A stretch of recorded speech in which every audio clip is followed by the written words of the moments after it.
Hi mga coders, muli na naman ako nagbabalik. Ang aking mga palang ulit pangalan is Danner Carlos.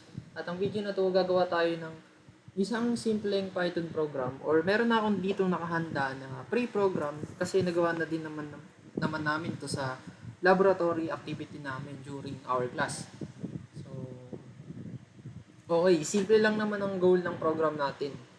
Mag-i-input mag-input tayo ng tatlong numbers, tapos si Python na magko-compare kung alin ang pinakamalaki. Pag nahanap na natin yung largest number, i-check naman natin kung even ba siya, divisible by 2 o odd. Ito ay magandang example ng conditional statements, yung if, elif, at else na ginagamit para mag-decision depende sa mga conditions. So, yun, i-check naman natin yung pre-program na inihanda ko para sa inyo.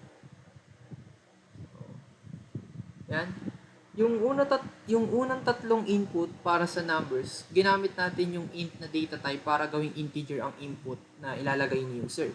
Tapos pagkatapos nag-assume muna tayo sa num1 ang pinakamalaki. Ito.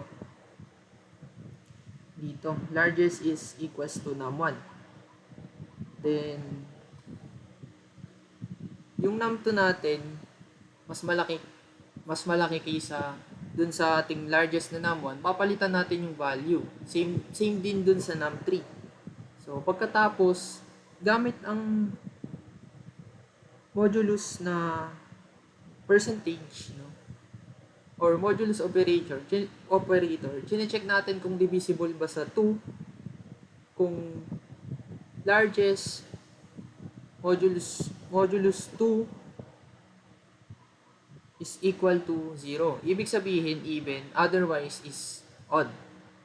So, pwede nating tignan, no, yung output niya. So, game, simulan na natin.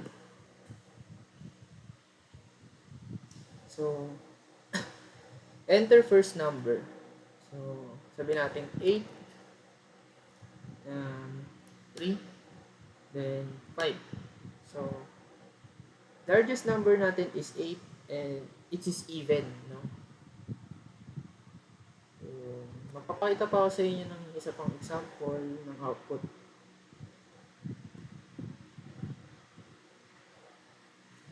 It's 11, 15, tsaka 9. So, the largest number is 15 and it is odd.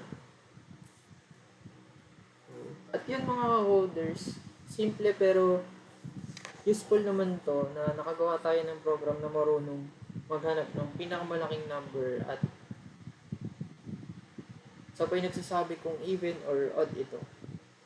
Kung gusto nyo pa ng mga ganitong short Python tutorials, i-click nyo lang yung subscription tuloy. So yun, maraming salamat sa panonood.